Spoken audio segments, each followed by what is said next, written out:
Hello friends, તો તમે જોઈ શકો છો કે આ મારું ફુદીનાનો પોટ છે. પોટ મતલબ કે ટબ, મોટો ટબ હતો.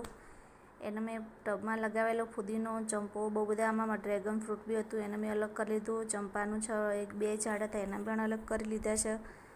તો આ પોટ તૂટી ગયું છે, જેના કારણે મારો ફુદીનો પણ સુકાઈ ગયો, કારણ કે પોટ તૂટી ગયેલો, પાણી પણ એમાં નથી રહેતું.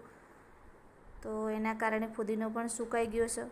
તો મારે ટબ ખાલી કરવો પડશે, કારણ કે ફુદીનો બી કટ કરી લેવો પડશે આખો ડીપમાં. તમે જોઈ શકો મેં આખો ડીપમાં જ ફુદીનો કટ કરી લીધો છે. અને નીચે તમે જોશો કે એમાં ફુદીનાની જે ન્યૂ ગ્રોથ છે નીચેથી, એમાં કારણ કે મૂળ છે અંદર સુધી ગયા હોય નીચે સુધી, તો જે ન્યૂ ગ્રોથ સ્ટાર્ટ થાય એ હમણાં સ્ટાર્ટ થઈ ગઈ છે. તમે જોઈ શકો છો કેટલી બધી ગ્રોથ છે, ન્યૂ આવી છે. તો આ નવા હું હમણાં રહેવા દઈશ, ભલે પાણી નથી રહેતું, પણ ટબ તો રહેવા દઈશ, કારણ કે એમાં ચંપો પણ લાગેલો છે, એટલે ટબ રહેશે, ફુદીનો પણ રહેશે. અને જે મેં કટિંગ કરી લીધો છે ને ફુદીનો, એનો તો સૂકી જે ડાળખી છે એને કાઢી લઈશ, અને જે ગ્રીન ડાળખી છે કટિંગ, એનો આ મેં એક ટબ લીધો છે, એને ચોડાઈમાં છે, ઊંડાઈમાં નથી. તો એના અંદર હું આ ફુદીનોની કટિંગ જે બચેલી છે ને એને એમાં લગાવી દઈશ, જેથી કરીને મારે એક ફુદીનાનો પોટ બીજો તૈયાર થઈ જાય.